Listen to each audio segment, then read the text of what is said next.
Hello friends, എല്ലാവർക്കും എൻ്റെ പുതിയൊരു വീഡിയോയിലേക്ക് സ്വാഗതം. ഓണമൊക്കെ എങ്ങനെയുണ്ടായിരുന്നു? ഓണമൊക്കെ എല്ലാവരും നന്നായിട്ട് ആഘോഷിച്ചോ? ഇന്ന് ഞാനൊരു പായസത്തിൻ്റെ റെസിപ്പി ആയിട്ടാണ് നിങ്ങളുടെ മുന്നിലേക്ക് വന്നിരിക്കുന്നത് കേട്ടോ. ഏറ്റവും എളുപ്പത്തിൽ തയ്യാറാക്കാൻ പറ്റുന്ന ഉണക്കലരി കൊണ്ടുള്ള ഒരു പായസം, അതായത് ബ്രൗൺ റൈസ് കൊണ്ടുള്ള ഒരു പായസമാണ് ഞാൻ ഇന്ന് നിങ്ങൾക്ക് വേണ്ടി പരിചയപ്പെടുത്തുന്നത്. അതിന് വേണ്ടിയിട്ട് ഞാനിവിടെ 2.5 ലിറ്റർ പശുവിൻ പാലാണ് ഇപ്പോൾ എടുത്തിട്ടുള്ളത്. ഇപ്പോൾ സ്റ്റൗ ഓണാക്കിയതേ ഉള്ളൂ. ചുവട് കട്ടിയുള്ള ഒരു പാത്രത്തിലാണ് ഞാനിപ്പോൾ 2.5 ലിറ്റർ പശുവിൻ പാൽ എടുത്തിട്ടുള്ളത്. ഇപ്പോൾ സ്റ്റൗ ഓണാക്കി മീഡിയം ഫ്ലെയിമിലാണ് ഞാനിപ്പോൾ ഇത് വെച്ചിട്ടുള്ളത്. കൈ എടുക്കാതെ ഇത് വെച്ചതിന് ശേഷം ഇളക്കിക്കൊണ്ടിരിക്കണം, അടിയിൽ പിടിക്കാനുള്ള സാധ്യത ഉണ്ട്. അപ്പോൾ അതുകൊണ്ട് പിന്നെ അതുപോലെ മേലെ പാടയൊക്കെ കിട്ടും. ഞാനൊരു ഇത്തിരി നേരം ഒന്ന് കൈ എടുത്തപ്പോഴേക്കും ചെറുതായിട്ട് ഇങ്ങനെ പാടയൊക്കെ കിട്ടി. ഇതായിപ്പോൾ പാലിവിടെ തിളച്ച് വന്നിട്ടുണ്ട്. ഇനി പാല് നന്നായിട്ട് തിളച്ച് വരുമ്പോൾ ഞാൻ ഇതിലേക്ക് ഇട്ട് കൊടുക്കുന്നത് അരമണിക്കൂർ കുതിർത്ത് വെച്ചിട്ടുള്ള ഉണക്കലരിയാണ്. 1 കപ്പ് എടുത്തിട്ടുണ്ട്. അത് ഇതിലേക്ക് ഇട്ട് കൊടുക്കാം. അരി ഇട്ട് കൊടുത്തതിന് ശേഷം കൈയെടുക്കാതെ വീണ്ടും കുറച്ച് നേരം ഇളക്കിക്കൊണ്ടിരിക്കണം. അരി ഒന്ന് നന്നായിട്ട് വെന്ത് വരാനുണ്ട്. ഇപ്പോൾ ഞാൻ മീഡിയം ഫ്ലെയിമിലാണ് ഇട്ടിട്ടുള്ളത്. മീഡിയം ഫ്ലെയിമിൽ വെച്ചിട്ടാണ് ഇപ്പോൾ ഇത് വേവിച്ച് കൊണ്ടിരിക്കുന്നത്. അപ്പോൾ നിങ്ങൾ കൈയെടുക്കാതെ ഇളക്കിക്കൊണ്ടിരിക്കുക തന്നെ വേണം. ഒരു മടിയും ആ കാര്യത്തിൽ വിചാരിക്കരുത്. കൈയെടുത്ത് കഴിഞ്ഞാൽ അടിയിൽ പിടിക്കാനുള്ള സാധ്യത വളരെ കൂടുതലാണ്. അതുകൊണ്ട് കൈയെടുക്കാതെ കുറച്ച് നേരം അരി വേവുന്നത് വരെ ഒന്ന് ഇളക്കിക്കൊണ്ടിരിക്കണം.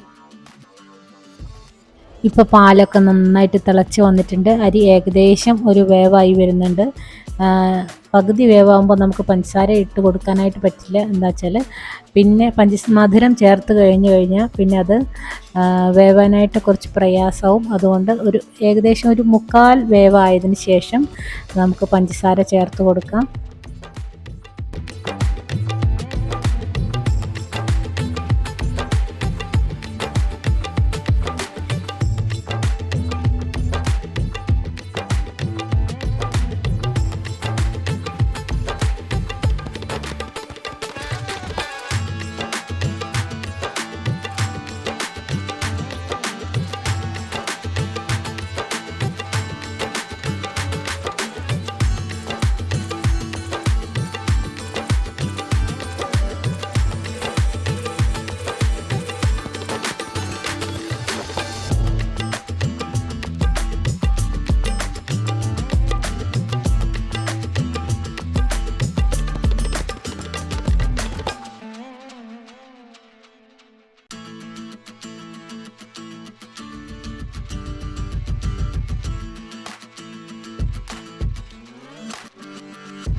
അപ്പോൾ ഏകദേശം ഒരു 3 മിനിറ്റോളമായി ഞാനിങ്ങനെ ഇളക്കിക്കൊണ്ടിരിക്കുന്നു. അരിയൊക്കെ ഇപ്പോൾ നന്നായിട്ടൊന്ന് വെന്ത് വന്നിട്ടുണ്ട്.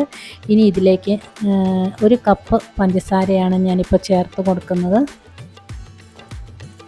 പഞ്ചസാര ചേർത്ത് കൊടുത്തതിന് ശേഷം വീണ്ടും കുറച്ച് നേരം നന്നായിട്ടൊന്ന് ഇളക്കണം. ഈ മധുരമൊക്കെ ഒന്ന് ഇതിലേക്ക് നന്നായിട്ടൊന്ന് പിടിക്കാനുണ്ട്.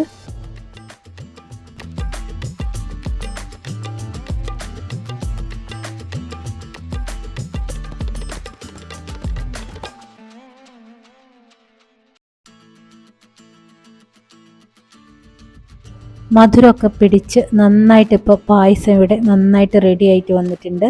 അരിയൊക്കെ നന്നായിട്ട് വെന്ത് പായസമൊക്കെ നന്നായിട്ട് ഇതവിടെ കുറുകി വന്നിട്ടുണ്ട്. കൈയെടുക്കാതെ ഇളക്കണം, അല്ലെങ്കിൽ ഇതുപോലെ ചെറുതായിട്ട് പാടയൊക്കെ കെട്ടാൻ സാധ്യത ഉണ്ട് കേട്ടോ. അപ്പോൾ അതുകൊണ്ട് നിങ്ങൾ ആ കാര്യത്തിൽ പ്രത്യേകം ശ്രദ്ധിക്കണം. പായസം ഇപ്പോൾ ഇവിടെ റെഡിയായി വന്നിട്ടുണ്ട്.